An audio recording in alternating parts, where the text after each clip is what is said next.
Nous sommes arrivés au château de Glamy, en Écosse, par un après-midi nuageux, avec une étrange sensation dans l'air. La structure imposante et usée par le temps nous attirait, comme si elle nous attendait. Le guide, qui semblait nerveux, parla peu de l'histoire du lieu, ce qui augmentait le mystère. Il nous conduisit jusqu'à une vieille porte en fer, cachée derrière des buissons, et nous dit que l'accès au labyrinthe récemment découvert se trouvait au-delà. La porte grinça en s'ouvrant, révélant un couloir sombre et étroit, avec des murs couverts de mousse et un sol irrégulier. À mesure que nous avancions, l'air devenait plus lourd, comme si quelque chose nous observait. Il n'y avait aucun bruit, excepté le son étouffé de nos pas. L'atmosphère oppressante semblait suggérer que ce labyrinthe n'était pas seulement une construction physique, mais quelque chose de bien plus ancien. Au bout du couloir, une immense porte en bois s'ouvrit, révélant un vaste espace. C'était comme une salle sans fin, avec des murs qui se courbaient de manière inexplicable, formant des couloirs qui se perdaient dans l'obscurité. Nous regardions autour de nous, émerveillés, mais en même temps, inquiets. Le guide nous avertit de ne pas nous séparer, car le labyrinthe avait une réputation dangereuse. Alors que nous commencions à nous enfoncer davantage, je remarquai qu'il n'y avait aucun signe de sortie. Le labyrinthe semblait se modifier à mesure que nous avancions. Certains des autres touristes riaient nerveusement, essayant de s'occuper, mais je sentais une étrange présence nous observer. Chaque virage que nous prenions semblait nous conduire à un nouvel espace étrange, tout en nous donnant l'impression d'y être déjà passé. À chaque nouvel passage, les murs devenaient plus sombres et les ombres plus profondes. Quand nous nous y attendions le moins, les lumières s'éteignirent soudainement, nous plongeant dans une obscurité totale. C'est alors que les premières visions apparurent. Un à un, les touristes commencèrent à voir des images déconcertantes, comme si le château lui-même avait décidé de révéler les secrets les plus sombres de leur vie. Je vis ma propre mort. Un moment qui semblait lointain et insignifiant devint vivant et réel devant mes yeux. Le guide, qui était en tête, fut le premier à disparaître. Il s'évanouit dans un murmure, et avant que nous puissions réagir, le labyrinthe semblait se refermer encore plus. Les murs se mirent à palpiter, et quelque chose en moi savait que nous n'étions plus simplement en train d'explorer un château, nous étions piégés dans un cauchemar. En continuant à avancer, les images de nos mortes commencèrent à s'intensifier. Un des touristes s'accrocha à moi, criant désespérément pour sortir de là. Ses yeux étaient écarquillés, fixés sur une vision horrible que lui seul semblait voir. Les images qui se formaient dans l'air étaient comme des films déformés de nos vies, et chaque faux pas semblait nous rapprocher de notre fin inévitable. Je vis des flashs d'une scène déformée, un accident de voiture, ma respiration devenant difficile. La mort me regardait dans les yeux avec un sourire sarcastique, et il n'y avait pas d'échappatoire. Quand je regardais les autres, je vis qu'ils étaient tous dans un état de panique similaire. Certains pleuraient, d'autres étaient paralysés, comme si la réalité elle-même se désintégrait autour de nous. Je compris alors que le château n'était pas seulement un labyrinthe physique, mais quelque chose de bien plus profond, une prison pour les âmes qui étaient entrées un jour et n'en étaient jamais ressorties. Le guide n'était plus parmi nous, mais son absence ne semblait surprendre personne. Nous savions tous que le château nous avait emprisonnés, et ce n'était qu'une question de temps avant que chacun d'entre nous ne soit confronté à sa propre mort. J'essayais de rester calme, mais les images devenaient de plus en plus vives. Je vis ma maison en flammes, des gens que j'aimais pleurant autour de moi. La chaleur du feu semblait réelle, et je sentais la douleur dans chaque os de mon corps. Ce n'était pas une simple vision, c'était l'anticipation de ce qui allait arriver. Je perdais l'identité de qui j'étais, et je commençais à croire que le labyrinthe avait déjà pris ma place. À mesure que le temps passait, quelque chose commença à changer en moi. Les visions s'entrelacèrent avec mon esprit, confondant passé et futur. Je ne savais plus si ce que je voyais était réel ou simplement une illusion créée par les murs qui se refermaient autour de nous. Les voix des autres touristes étaient étouffées et déformées, comme si le labyrinthe les absorbait un à un. Chaque respiration était une lutte, et je sentais une pression dans ma poitrine.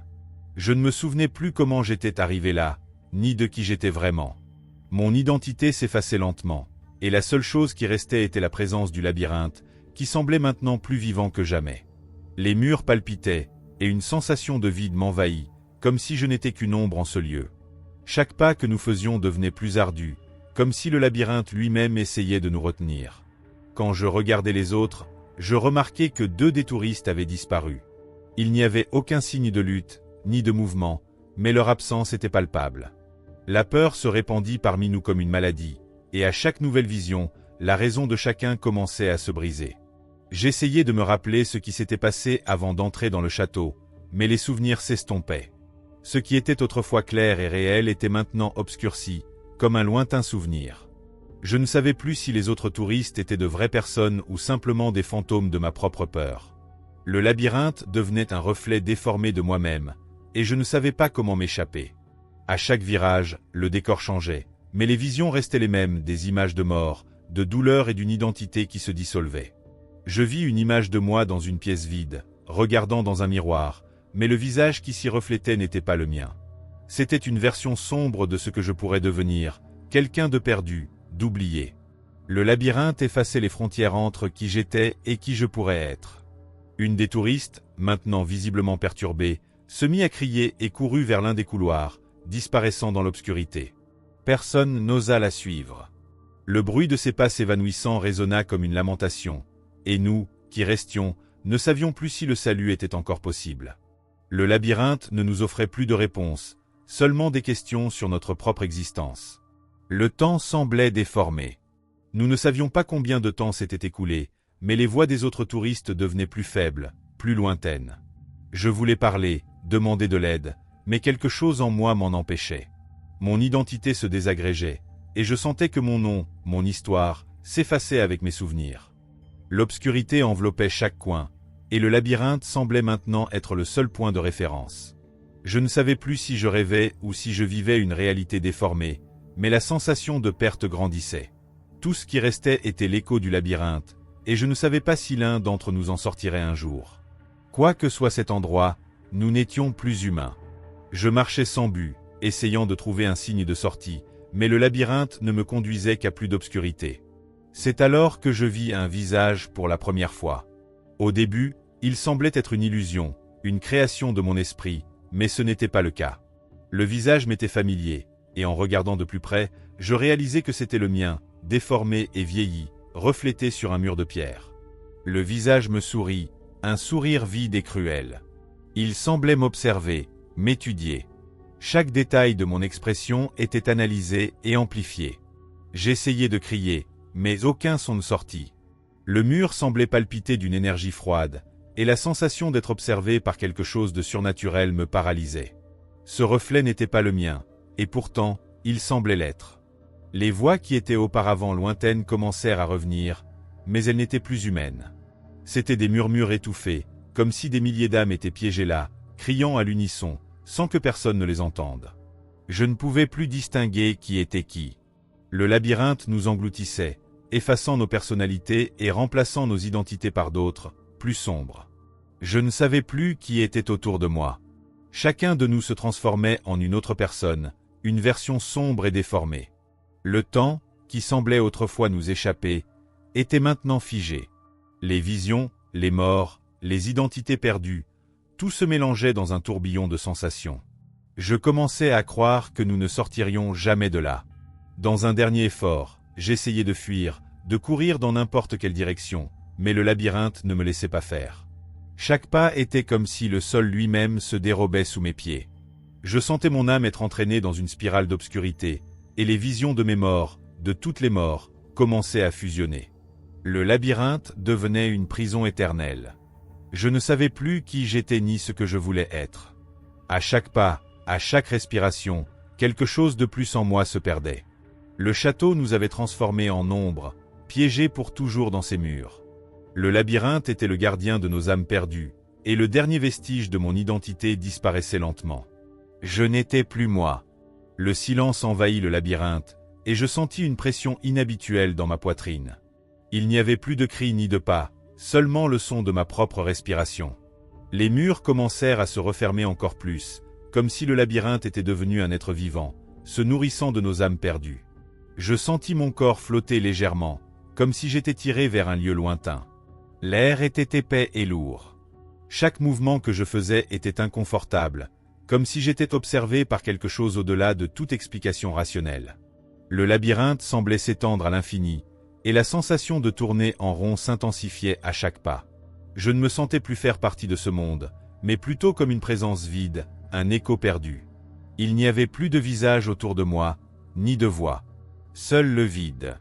Les souvenirs commencèrent à se dissoudre complètement, et je ne me souvenais plus de ce que j'étais avant d'entrer ici. Le labyrinthe était devenu une prison temporelle, où tout ce qui restait était des échos de personnes qui, comme moi, avaient perdu leur identité. Il n'y avait plus d'échappatoire. J'arrêtais d'essayer de trouver une sortie. Il n'y avait plus de hâte, plus d'urgence. Ce qui restait était une étrange acceptation, comme si le labyrinthe faisait déjà partie de moi. Le temps n'avait plus de sens.